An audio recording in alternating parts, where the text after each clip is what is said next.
চলো ৪২তম BCS এর একটি গুরুত্বপূর্ণ প্রশ্ন সমাধান করি এবং সেই সাথে পার্টিসিপলের মতো গুরুত্বপূর্ণ একটি টপিকস নিয়ে কিভাবে খুব সহজে আইডেন্টিফাই করা যায় সেটি শিখি। Look at the flying bird. এখানে ফ্লাইংটা কি? জিরান্ড, পার্টিসিপল, ভার্বাল নাউন নাকি ইনফিনিটিভ? আচ্ছা, look at the flying bird, এখানে বার্ড মানে কি?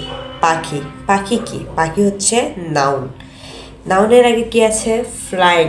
আমরা মূলত জানি ফ্লাই হচ্ছে ভার্ব, কিন্তু এখানে এই সেন্টেন্সে ফ্লাইং কিন্তু ভার্ব না। কেন ভার্ব না এটা জানার আগে আমাদের জানতে হবে অ্যাডজেক্টিভটা আসলে কি। অ্যাডজেক্টিভ হচ্ছে যে শব্দ নাউন বা প্রোনাউনের দোষ, গুণ, অবস্থা, সংখ্যা বা পরিমাণ বোঝায় তাকে অ্যাডজেক্টিভ বলে। একটু আগে আমরা জানলাম যে বার্ড এখানে নাউন, তাহলে বার্ড যদি নাউন হয়, নাউনের আগে ফ্লাইং, তার মানে উড়ন্ত পাখি। পাখিটি কেমন? উড়ন্ত। তাহলে এখানে পাখিটির একটি অবস্থানকে বোঝানো হচ্ছে।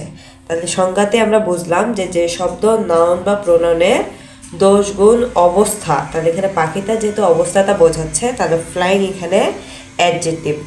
এখন আমরা জানবো পার্টিসিপলটা আসলে কি।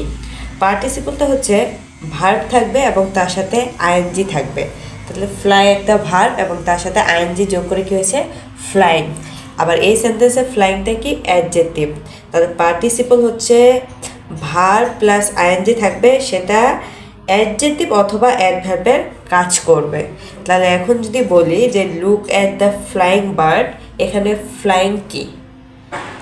ফ্লাইং, তাহলে এখানে পার্টিসিপল। কেন? কারণ ফ্লাইং অ্যাডজেক্টিভ এই সেন্টেন্সে এবং সেই সাথে এখানে ভার্ব প্লাস আইএনজি রয়েছে। তাহলে ভার্ব প্লাস আইএনজি থাকলে এবং সেটা অ্যাডজেক্টিভে কাজ করলে সেটা পার্টিসিপল হবে।